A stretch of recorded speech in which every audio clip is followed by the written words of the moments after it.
मेरे प्यारे बहन भाइयों मित्रों, कैसे हो आप? आज हम बात करने वाले हैं हिमालयन सिरप के बारे में। इस सिरप के क्या फायदे क्या नुकसान है आप पूरी जानकारी जानने वाले हो। चलिए दोस्तों वीडियो स्टार्ट करते हैं। तो दोस्तों, अगर आपके मच्छर के काटने पर मलेरिया हो गया है तो उस दिक्कत में भी आप इस प्रोडक्ट को यूज कर सकते हो। दोस्तों, मलेरिया कितने प्रकार के होते हैं यह जान लेते हैं। दोस्तों, मलेरिया दो प्रकार के होते हैं। एक का नाम होता है प्लाज्मोडियम वाइवेक्स, ये भी एक तरीकों का मलेरिया होता है, और दूसरा होता है फैलसीपिरियम मलेरिया, ये भी एक तरीके का मलेरिया होता है। इन मलेरिया का कब पता चलता है? जब हम मलेरिया की टेस्ट करवाते हैं, यानी कि मलेरिया पैसिट टेस्ट करवाते हैं, जब हमें अपने मलेरिया का पता चलता है।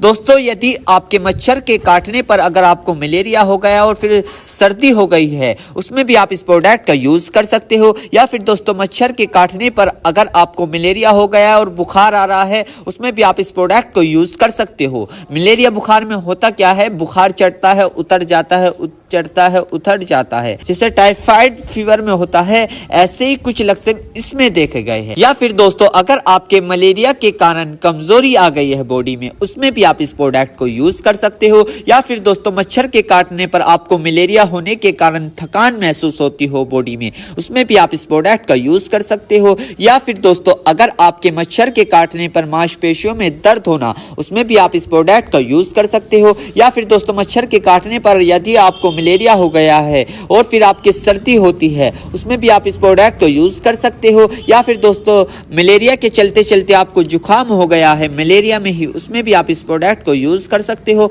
या फिर दोस्तों, मलेरिया के चलते चलते बॉडी में एंजाइटी यानी कि इम्यूनिटी लॉस महसूस होती है, उसमें भी आप इस प्रोडक्ट को यूज कर सकते हो। और इसी के साथ साथ दोस्तों, रोमा अर्थराइटिस में भी क्या जाता है, जिसमें बैक लूपस एरिथेमेटोसस ऑर्थोमेन डिसऑर्डर है, जिसमें व्यक्ति का जो इम्यूनिटी सिस्टम है हाइपर एक्टिव हो जाता है और अपने ही टिश्यू को डैमेज करने लग जाता है। स्पेशली जो joint tissue, skin tissue, kidney, heart तथा लॉन्ग टिकी टिश्यू की, इन सभी को डैमेज करने लग जाता है। अगर स्किन के टिश्यू की बात करें तो जब यह प्रॉब्लम स्किन पर होती है तो उस समय व्यक्ति के स्किन पर रेडनेस, रैशेस, डरावने से होते हैं। स्पेशली यह फेस के चेहरे पर देखे गए हैं। इन सभी दिक्कतों को मिला के एक बीमारी बनती है, जिसका नाम लूपस एरिथेमेटोसस होता है। तो इस बीमारी को ठीक करने के लिए भी आपका डॉक्टर आपको इसको यूज करवाने की सलाह दे सकता है। और इसी के साथ साथ दोस्तों, कोटिन्योसिस डायसिस परमेटोमायोसिटिस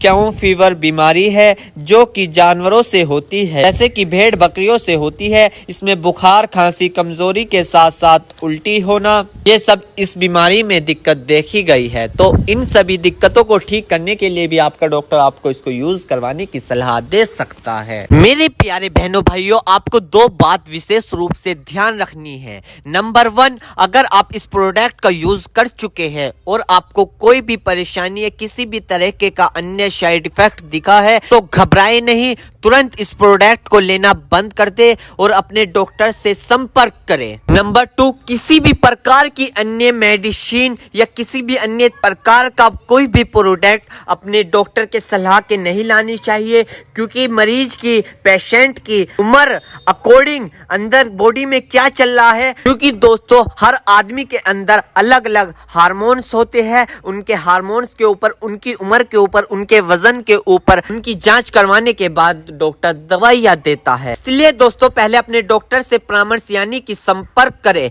क्योंकि दोस्तों जान है तो जहां है, वरना सब मिट्टी समान है। तो दोस्तों, ये थी हिमालयन सिरप की इन्फॉर्मेशन से जानकारी। दोस्तों, अगर आप